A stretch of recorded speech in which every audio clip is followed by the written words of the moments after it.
session for the week. You only have live sessions on Monday, Tuesday, Wednesday, Thursday.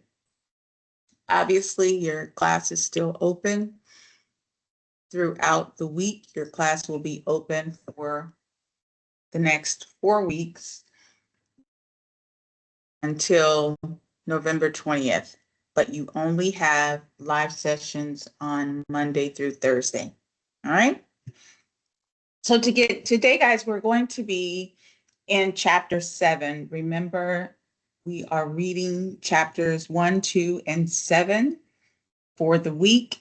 Please make sure that you get caught up on those chapters so that when you do take your midterm next week, it won't be so difficult because you would have done your readings.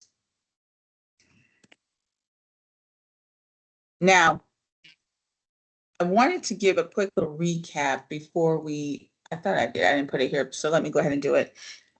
Please, my friends, I have looked at some of your career plans, and I know that it is probably not many of you here, but there were one or two.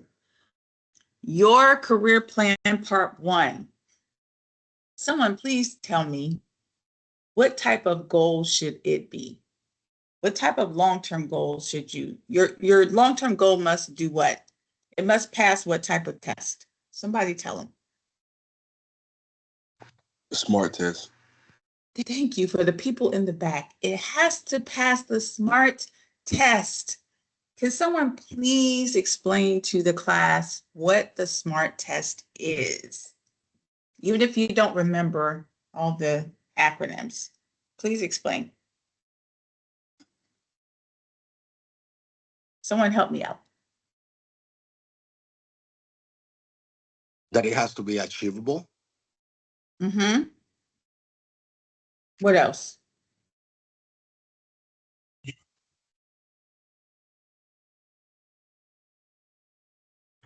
Specific. That's right. Measurable. Uh-huh. He said achievable. No. About that R word. It's attainable. Realistic.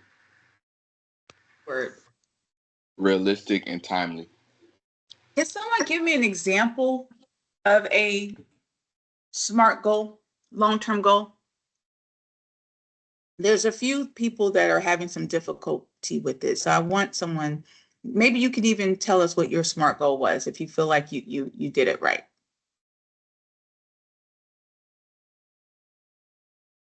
Anyone want to share? Or you don't have to share your personal goal, you just make up one.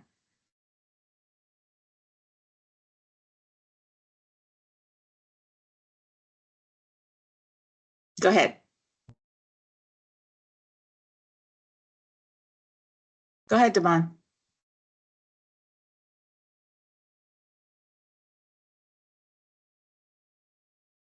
See your hand raised. I'm not sure if you can't. Anybody help us with that?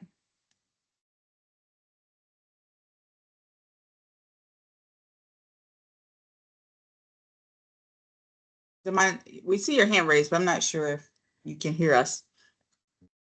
Someone, please give me a SMART goal. Now, I saw a lot of them. Just specific, measurable, attainable, realistic, timely goal. All right, let me ask you this. I have a long-term goal. My long-term goal when I graduate this program is to get a good job and to be able to feed my family. Is that a SMART goal? If you say no, give me a thumb. It's not. Why not? Why is it not a SMART goal? It don't meet all those acronyms for requirements, right? Yeah. It doesn't, right? What am I missing? I want to get a good job and be able to feed my family. I know timely. All of Which it. means, he said, oh, all of it. Hey, there's nothing there, huh? I said I want a job. A good job. I didn't just say a job, I said a good job. And I want to feed my family. You mean to tell me I didn't hit one of them? He's right. I didn't hit anything. Was it specific? What type of job? What do you mean you want a job? Who does? First of all, we should not be in school to get a job. Can we start there? What are we in school to get? A career. A career. What type of career do you want? And it needs to be measurable. How can I measure I want a job? Any type of job will do. My If a friends. if a job requires like a degree, then say you want the degree. If you want to work for a specific company that requires a degree, say I want to get this degree so I can get a job at XYZ company. That's even better. I'll accept that because now you're saying my goal is to work for Xerox and I want to work as a electrical specialist at Xerox. I'll accept that. That's a goal, right? Maybe you have your reasons. Maybe you want to work your way up through the ladder. Now, what would I need if I said that my goal is to become electrical technician at Xerox? What am I missing now? The time requirement. The time requirements. My goal is to become an electrical specialist at Xerox by 2028. Now that's a goal. Do we see the difference? My friends, please review your career goals. I didn't get through all of them yet, but if you know you did not give me a specific, measurable, attainable, realistic goal, please do it. I will give it back to you. I will not grade it until it is right. If you refuse to do it, you're going to get a poor grade on it. I am trying to give you as much as possible time to get it right. If you don't do that right, you're not going to be able to do step 2 and 3 right. Yes? There's still time to go in and then adjust it. It doesn't close until Sunday. So please do that. Thank you so much. All right, let's get to it. So today, guys, we are going to be talking about resumes. As I mentioned to you before, your career services, and hopefully you guys are setting those times. I know a few of us have to call them and reach out to them. So you won't be able to have your time yet if they haven't given it to you. Don't worry about that. Try to get it in by Sunday. So make sure you're following up with them today and tomorrow so that you can turn it in. All right.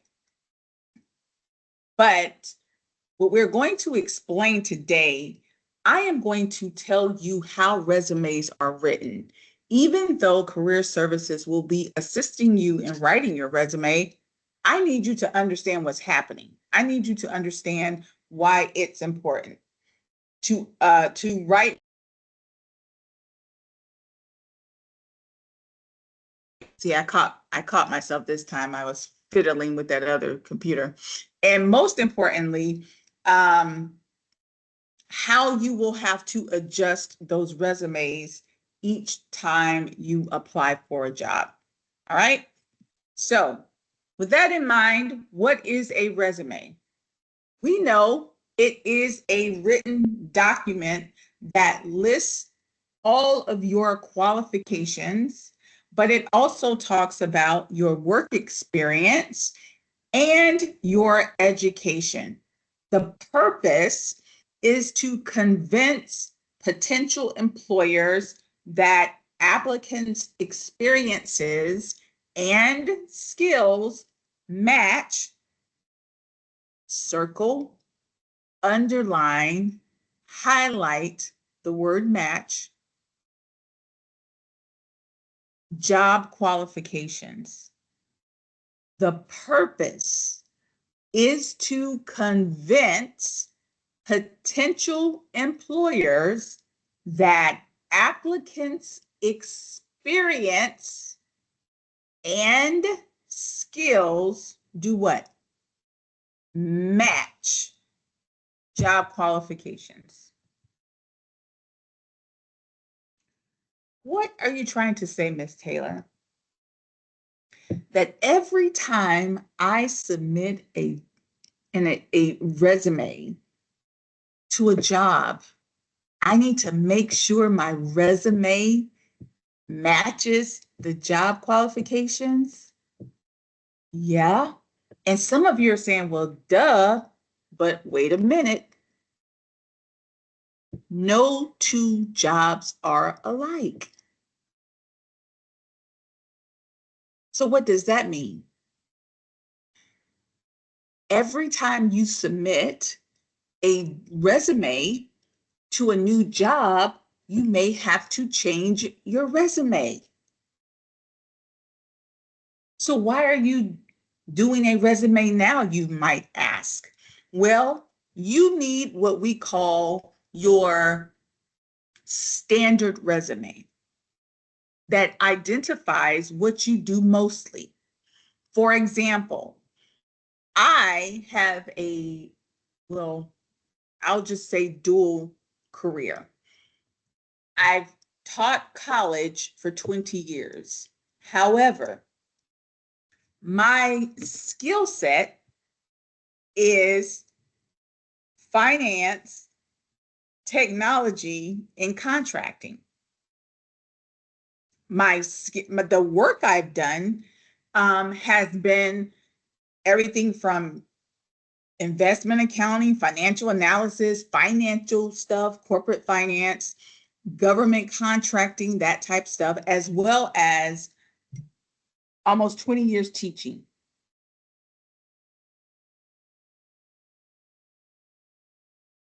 Can you guys not hear me?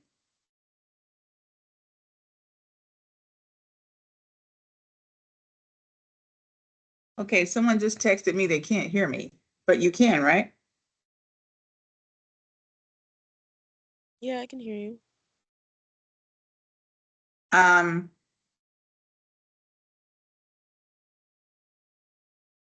okay, maybe he's saying that we can't hear him. Yeah, sorry. We know the person that just texted me, no, we couldn't hear you on your mic. All right, so okay, now they're saying they can't hear me. I'm confused. Okay, so when I submit a job application, a resume to a job application for finance, what do you think I do with my teaching experience? I don't include it. I don't include it. When I submit a job for teaching, I have to, because when you teach college, you have to have experience in what you're teaching. So I will include it, but I'll have to rewrite it so it makes sense for the teaching job. If I apply for a job in government, I have to change my resume.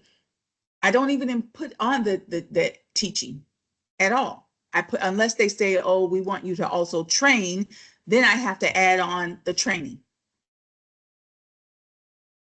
So when I say that you have to adjust your resume every time you apply for a job, what does that mean? That means that all of your experience, right now you have a standard resume that probably has everything on there. Maybe you don't have tons and tons of experience, and that's great, right? But even with that being said, when you go to apply for your first job, many of us will be doing this work for the first time. You may have to take some things off and add some things on. Does that make sense? But you still need a standard resume. But understand that resume has to be tweaked based upon the job. So does that mean you cannot take this one resume and just send it out to 200 people? You understand? Now, how many of us are guilty of that? My hand is raised. My hand is raised, especially when I didn't know any better. I'll just send it out. And I think I've done a hard day's work. Go ahead, Jason.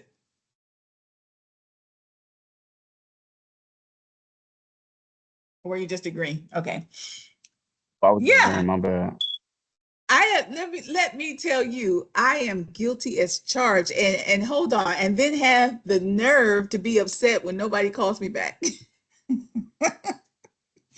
And you know what they're probably thinking? Like, I don't even need half of the stuff she has on her resume. What is this? I'm confused. I probably didn't even make it past round 2. All right, so let's get into how we do it right then. Okay, Ms. Taylor, you made us feel bad. Now you've given us a reality check. So how do we do this thing right? Well, let's talk about it.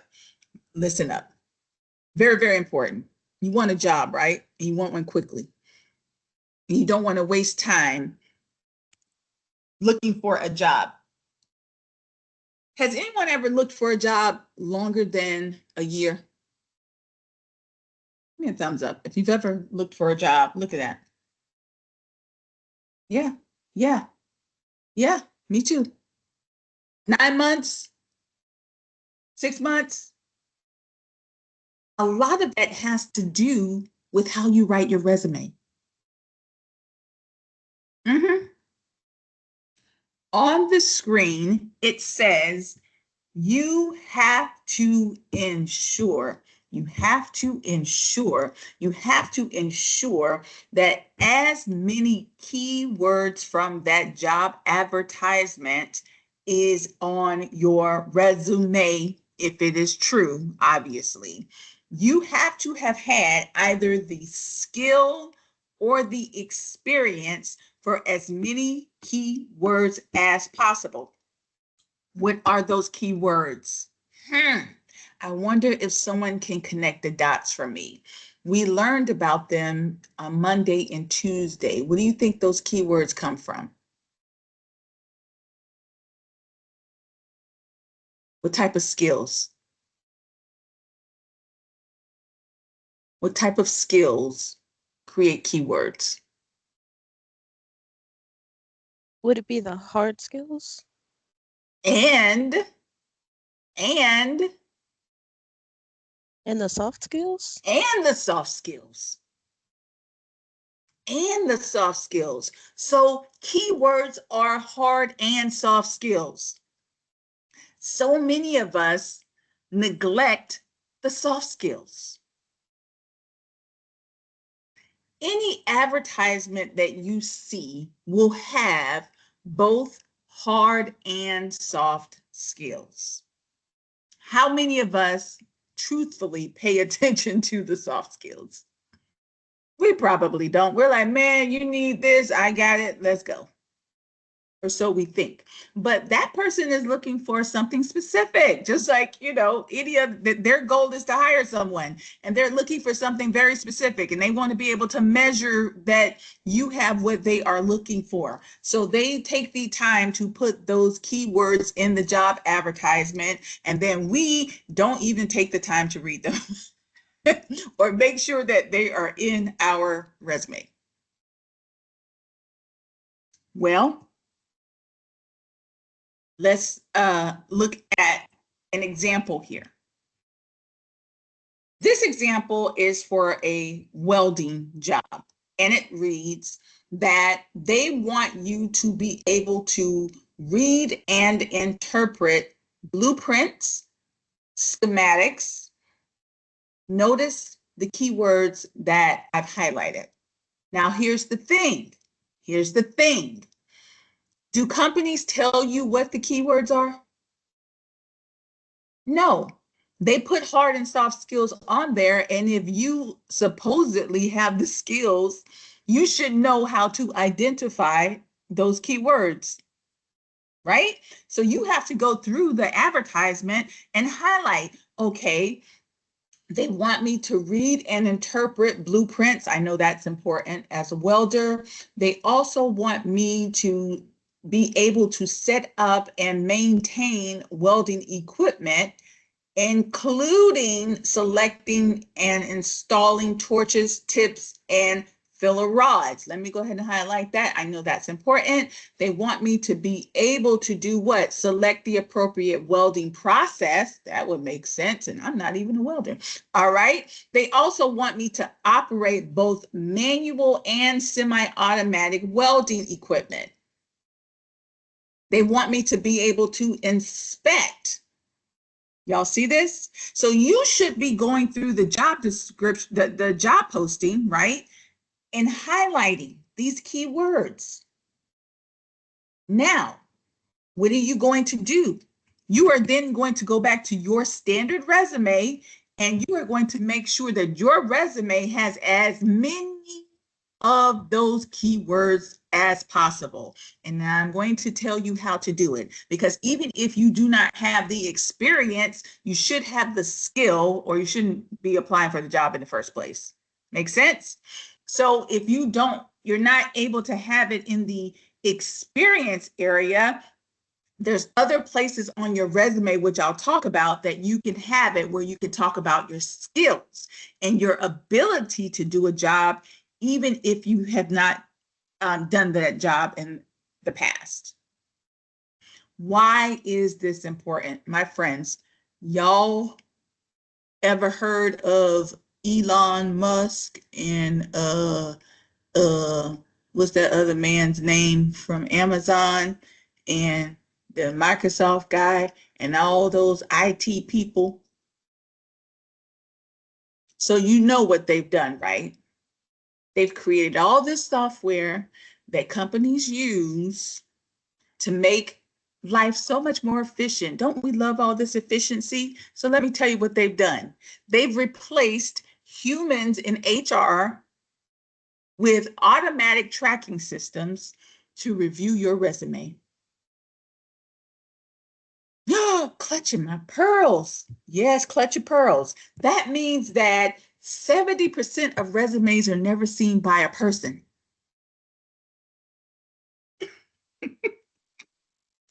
Huh? So how do they look at my resume? Through an automatic tracking system. And what do you think that automatic tracking system is doing? Well, I'll tell you. It is designed to search for keywords on the resume. And what do you think happens when it does not find the percentage of keywords to give it a pass? What's going to happen? Somebody tell me. What do you think is going to happen to your resume? You're going to get that little letter in the email that says, "Oh, thank you so much for your time. It was a wonderful resume. You have an extraordinary experience, but we've decided to move forward." And I will tell you, that is not a real person talking to you. That is a computer that has never passed your resume on to a real person to look at your resume. All because we did not take the time to put the keywords on our resume. And we've sent out 50 resumes. How many of them did we make sure had those keywords? Not because we are, and it's frustrating. Anybody can tell you it's frustrating looking for a job and having to do your resume over and over and over again. Yes, we know that, right? But when you know what you're up against, a computer, now do you understand why it's important to do that? It's not even a person that's rejecting you in most cases.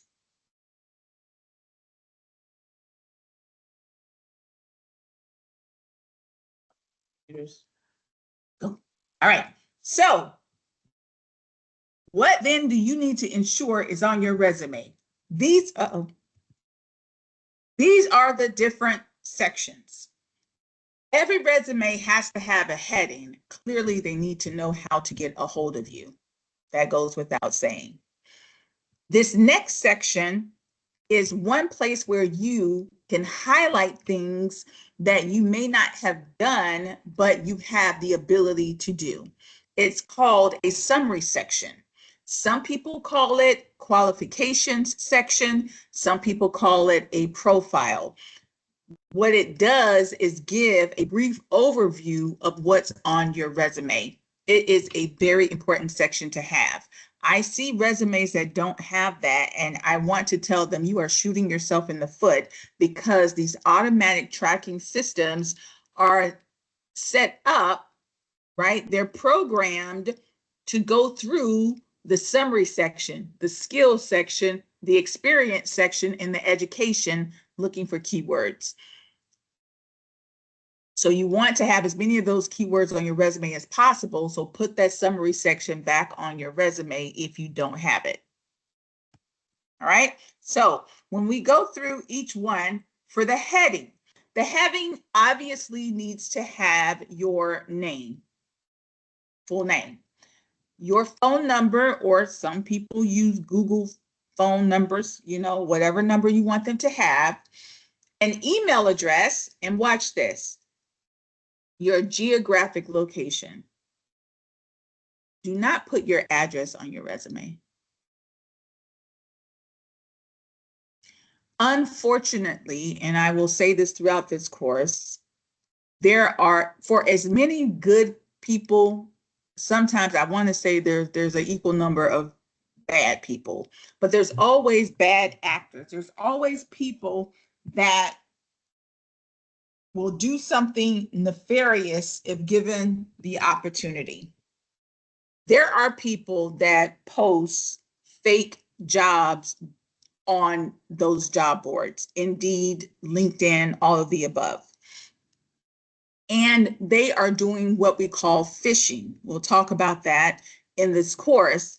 And they will post, you know, fake jobs so that they can get personal information, not because they're trying to come to your home, but because the more information they have on you, the better chance they have of stealing your identity. So we tell people don't put your address on there, but you can put your geographic location. You can say Tampa, Florida. That is important for reputable companies because they want to sometimes ensure that you live within the area. And sometimes they will reject you if you don't. So you do want to put your geographic location on there because it does give you a competitive advantage over someone that may live further away, right? So you do want them to know where you live. But this is, and if you have social media accounts, LinkedIn, Instagram, and I say that, right, with the caveat of making sure those sites are clean and things that you want them to see, you can put that on there. Some people have really great Instagram accounts where they talk about everything electrical or all things VA, and they love animals, and they have a great Instagram, you know, account because some people are into that. And they put it on there and it just makes them look really good. Like, oh my God, look at this VA person. They really love animals. They're really into, let's say, reptiles, and you're applying to go work at a clinic that deals specifically with reptiles. That is going to make you look really good. So put it on there, right? If you have a LinkedIn account, they love it because they're able to go onto your account, see your face, see, you know, what you have posted. Sometimes they poke around to see if you have any other certifications, who you're connected to. Yes, they are a little nosy, but the more that they can learn about you, the better, because that means that if they want to bring you in for an interview, that means they've done their due diligence and they really want you. So that those are all positive reasons to put that information onto your resume. Now, what should that summary look like again? It should give them a quick glance of your qualifications. Watch this. Briefly describe core strengths and skills. Which ones do you think you're going to focus on? Which ones do you think you're going to focus on here? Somebody tell me.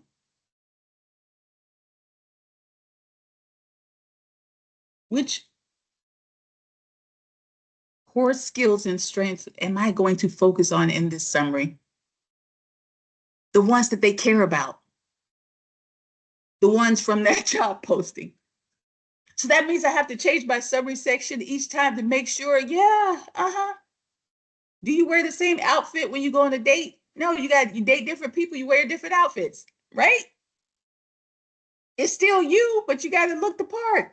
So you want to include the things that they care about. So you may have to adjust it a little bit. If I'm a veterinary assistant and I'm going to work at a pet hospital, but a pet shelter also is looking for a VA, do you think they want the same skills? If I'm going to go work for a rescue shelter versus going to work for a pet hospital, can we see, and we're not even in the VA program, that they may want different things? Do I possess all of those things? Yes. So let me tailor to what they want to hear. Well, Miss Taylor, why don't I just put everything? Sometimes it's not good to put everything. They should not have to search everywhere. You want to tweak it. Now, if you don't have tons and tons of experience, then fine, yes. But if you do, then put what they think is important. Does that make sense? Yes?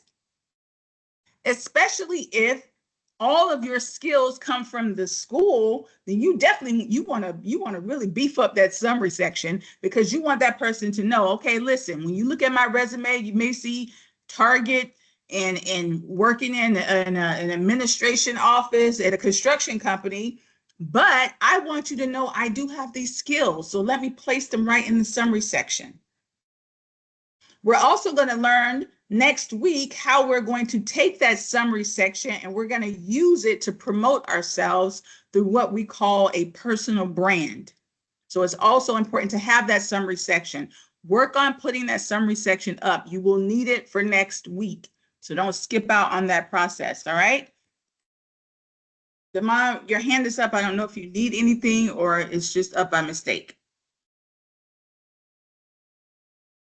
I get confused with hands because that means I'm assuming you need something. Okay. All right. Now, where else can you put those skills that you see from that job description? In the skills section, right? Especially if, again, you don't have tons of experience, throw it in the skills section. A couple of bullets. I'll show you a picture in a second where you can put those skills. Don't overdo it. It's not a menu, right? Just a couple of lines of skills. All right. Now, education, also important, right? Also very important. What do you put in the education? Clearly, you want to put where you went to school, what city and state the school is at, and what you studied there. That's important because, can you believe it? Some people lie about their education. So they want to make sure it's a real school. Sometimes they will go and check to see. They'll just Google it. I know, you can't get away from it, right? Bad actors everywhere. That's why they want to make sure that you put that in the education section. Now, here's the biggest section, obviously, is experience. This is so critical because so many people write resumes differently. One of the reasons why we want you to work with career services is because your respective career services work directly with your industry. The veterinary assistant, career services people, they know exactly what those companies want. Electrical career services, they know what those people want. Same with HVAC and welding.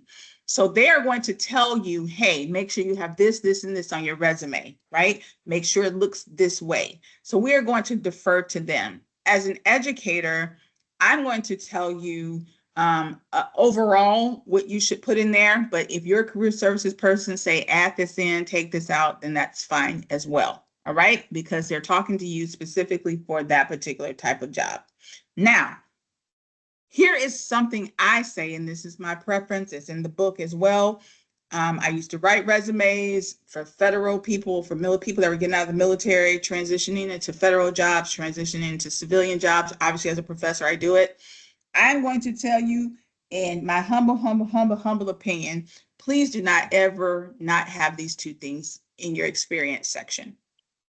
Number one, always have a small little paragraph that talks about what you've done. It's like a quick little overview. It doesn't even have to be more than 3 sentences.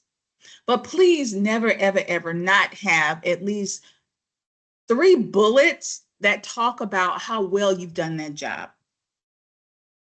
Nothing is more bland than just having a laundry list bulleted of what you do at a job, or a brief little paragraph about what that job is, and you haven't said anything about how well you did it.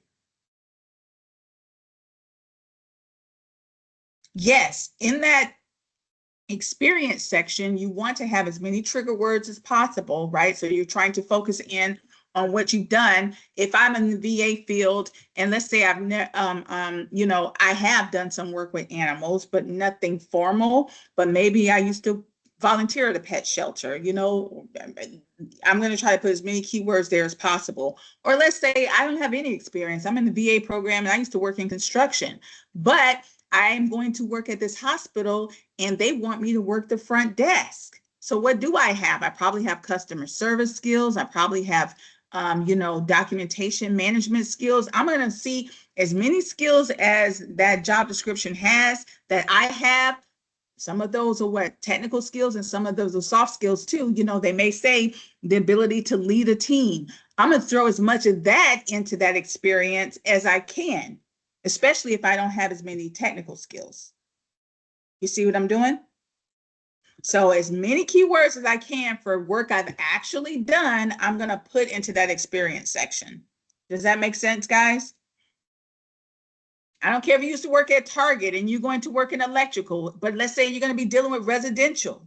So they want you to have customer service in teams. Have you ever done customer service in teams and ever had to deal with money? If you have, throw it in there. Find a way to massage it into that experience. Luckily nowadays, with all these different AI programs, and I am a big proponent of AI. I studied AI.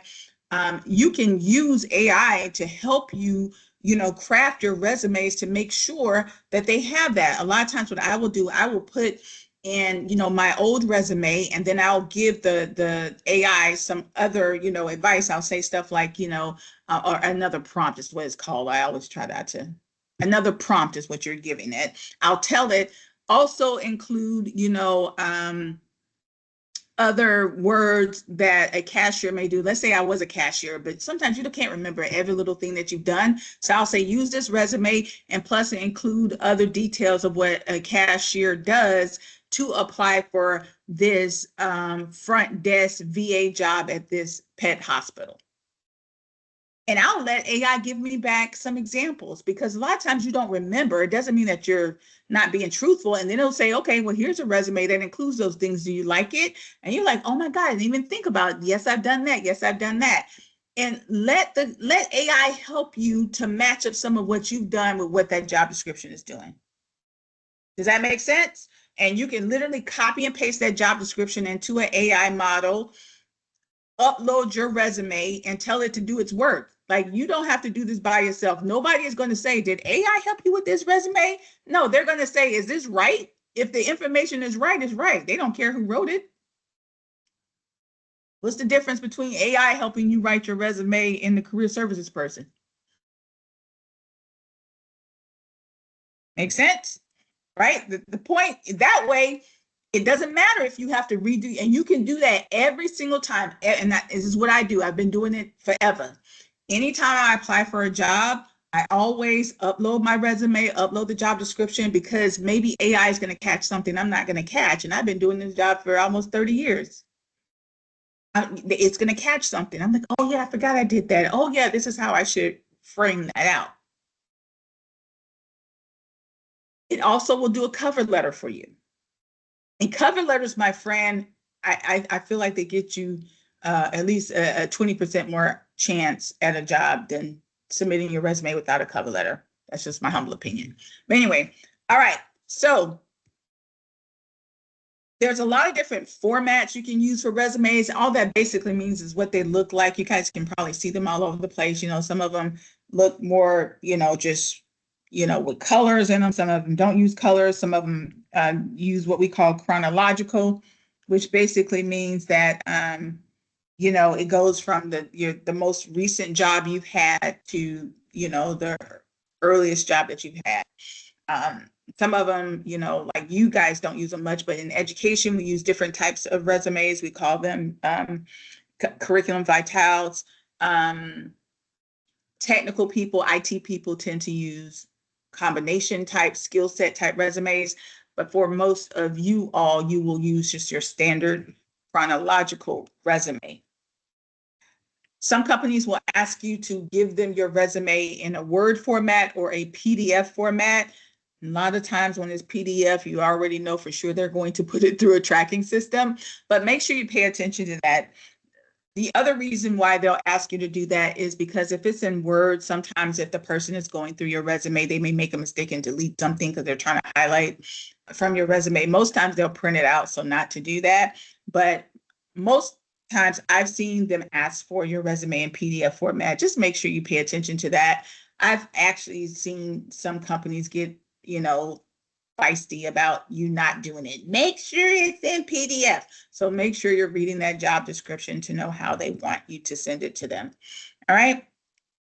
Non-traditional resumes basically nowadays is really just LinkedIn, because people will actually use your LinkedIn accounts to go over your history of work experience. And as we'll learn in week 3, your LinkedIn accounts is basically your resume. Even though we say don't literally copy and paste, you can copy and paste because most of the information is the same. But with LinkedIn, it's a little bit more informal, and it allows you to be a little bit more creative in how you promote yourself. All right. So because you will be changing your resume over and over and over again, you do want to proofread it. Raise your hand. My hand is raised if you've ever sent the wrong information to the wrong company because you forgot to proofread. Me. Even if it's a cover letter, you're sending these things out so much that you forget. It's a whole job. It is a job to look for a job, right? I will admit it. And when I go back and check, I'm like, okay, well, now I see why they didn't call me. They're probably like, oh, she's so lazy. She didn't even, change her name. Right. So, that happens, right? So you want to just make sure that, you take your time and do it well, right? If you get to the place where they ask you for references, normally it's, 3 references on a separate sheet. Just make sure, guys, that if you do have people on as a reference, that number 1, you get their permission, and number 2, here's an example, that the information that you put on there is their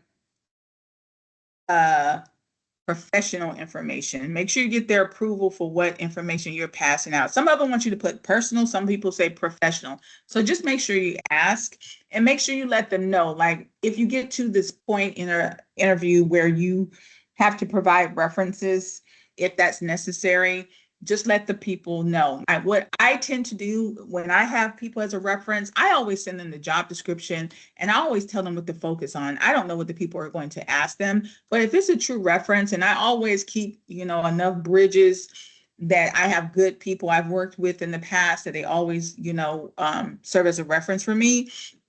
I'll just say, hey, Patrick, here is this job. I want you to really focus on the work I did with that project we did and whatever. And he was like, cool. And that's how I do it, but I also serve as a reference from him. So it's really good that you can get a couple of people to be your reference, and those people will change over time because your jobs will change, the careers you're in will change, but always keep you a few good references, so in case you need them. All right. So what will you be doing today? This is your assignment, not your participation question.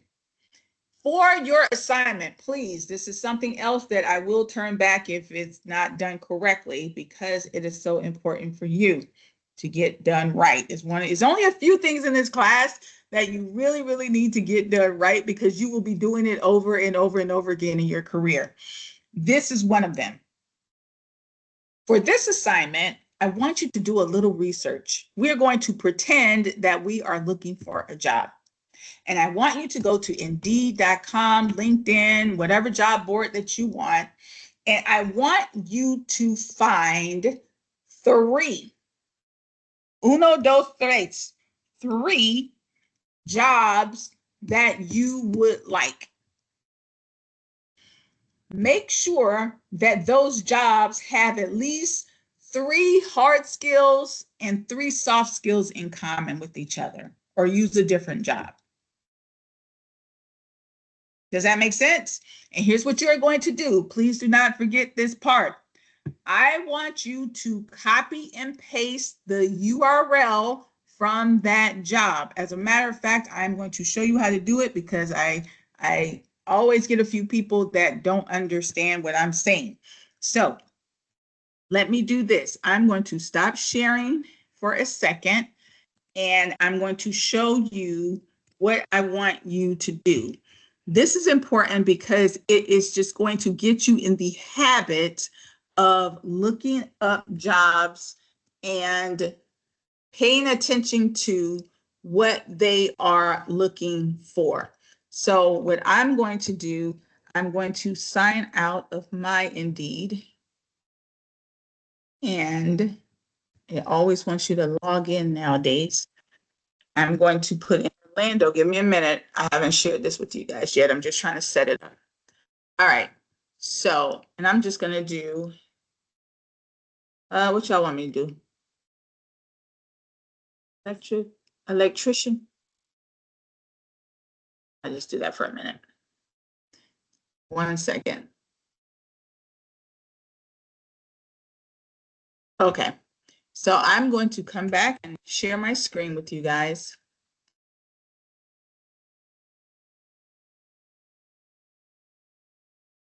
All right. Here's what I want you to do. Here's all I've done. All I did was I went to Indeed.com. I put in Orlando, Florida, and I put in electrician. Should I call it an electrician or should I call it something else? Is that electrician? Guys, help me out. Is that the type of work you'll be looking for? Or is it? It'd be something else.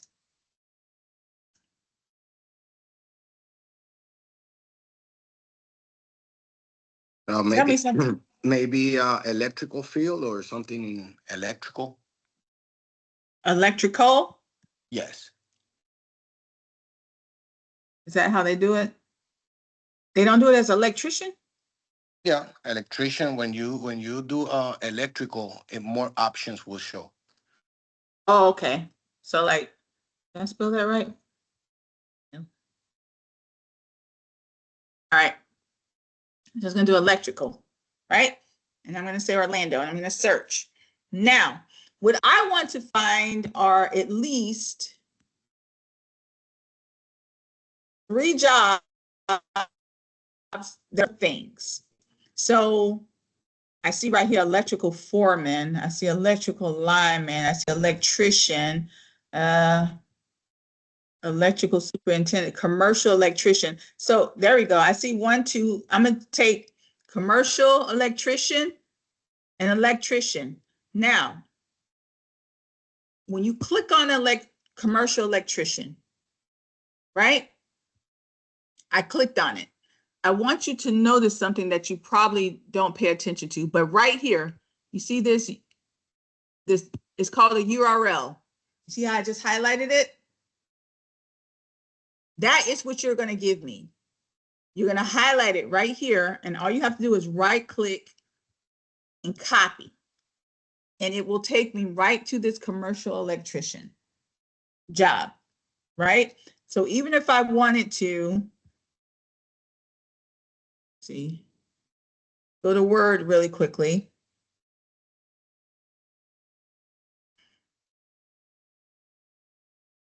Oh, that's not good. Hold on.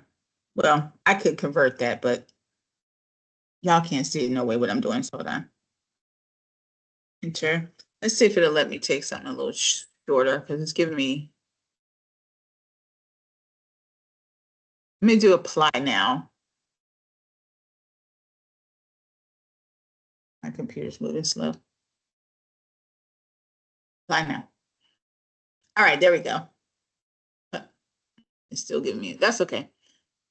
It wants me to log in. That's the problem. I don't want to log in, but because then it's going to start giving me my type of work. But it's okay. Let me just log in. gets on my nerves. They do. Oh, you see what? Forget it. Anyway, what I really wanted you to see is, you see how I wanted you to highlight that URL. Once you get to apply now, it will give you the address of that job. And that is what I want you to copy. I need 3 of those. But the other most important thing to the process is looking down at that job description. So you see me scrolling down till I get to the job description. You see it right there? It says full job description. What am I looking for? I'm looking for the skills, right? They're always going to talk about the company in the beginning. Okay, we're this kind of company. That's important. Maybe you want to know what type of company it is, and we'll talk about other reasons why that is important for you. But we want to get to what type of skills they want you to have. And I tell you right now, this one doesn't look good at all because I don't see a lot of skills, but all I see here was what we are currently working in all aspects of electrical projects, from small service calls to large commercial projects such as schools. We are looking to expand our team with hard-working individuals looking to grow their career. Hard working is a soft skill. They haven't caught on to that, right? At their company, we are seeking electricians with experience in commercial projects such as schools, churches, and hardware stores and lift stations. A valid journeyman electrician license is a plus. Now, I'm gonna tell you right now, I don't like this one because it doesn't give a lot of skills, but that's okay. It's not like we're looking for a real job, but we already know commercial electrician means that you're probably gonna have to have a journeyman's license. But remember, this doesn't have to be a job you're trying to get right now. We're just trying to find 3 jobs that are looking for the same thing. So even if we want to keep this one as an option, the only soft skill I saw was hardworking. They want me to have a journeyman's license. I guess we can say that is a technical skill set, because it's not really, but that's a hard one. So let me go to another one because I don't like that one. It's not giving me, it didn't separate the skills out. So let's try this one. If it pulls up.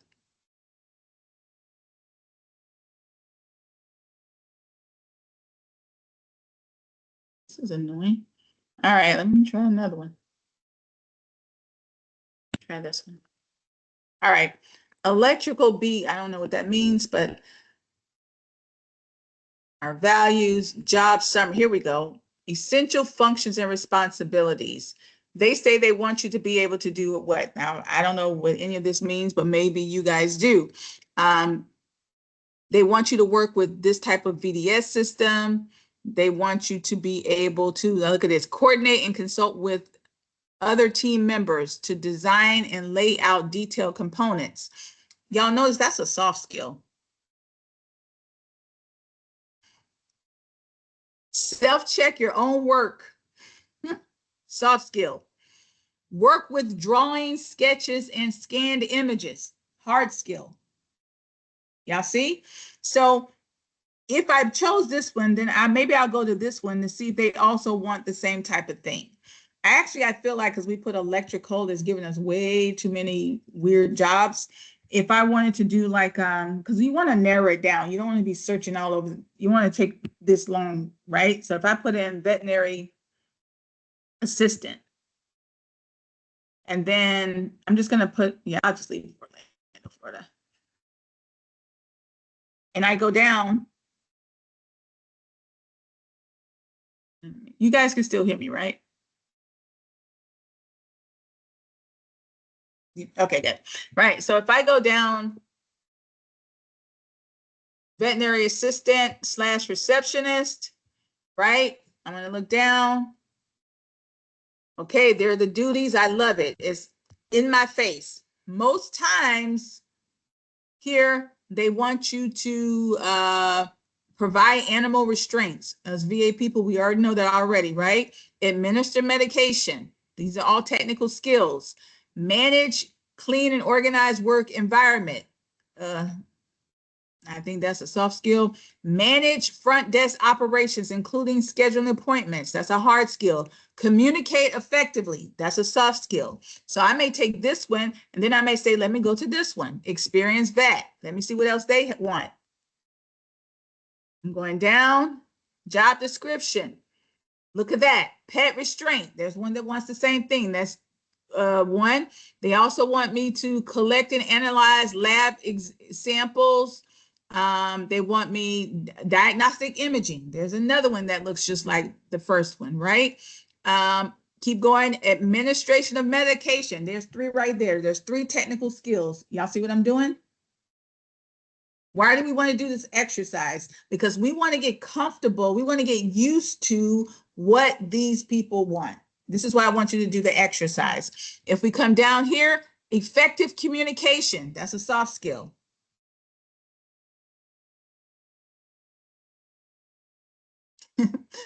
May be exposed to bites, scratches, and waste. Boy, this is a hazardous job. Do y'all see what I'm doing? What would I do? Then I'm going to take this URL so I can let Ms. Taylor know where I got that job from. Do we understand? So when I get my third one, what am I going to say? I'm going to come back and I'm going to say, Ms. Taylor is experienced veterinarian from Kissimmee Animal Hospital, a veterinary assistant from Companion Care Hospital. Here's the URLs. Here are the three hard skills they want. All three of them want me to be able to do a pet restraint, want me to be able to do diagnostic imaging, want me to administer medicine. They also both want me to be able to communicate effectively. They want me to be able to have patience. They want me to be able to be a team member. 3 and 3. Go ahead, Janelle. Go ahead. Whoever's hand is right. Oh, no, somebody was trying to get in. Does that make sense? All right. So let's go back to what we're doing for our participation question. Please reach out to me if you need support on that. I know that one can be a little confusing. All right, for your participation question, I want you to give me 3 different things you learned about resumes today. 3 different things you learned about resumes today.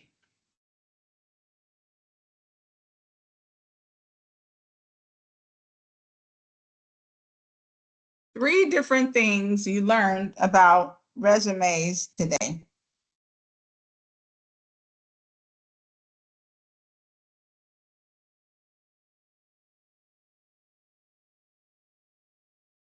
All right.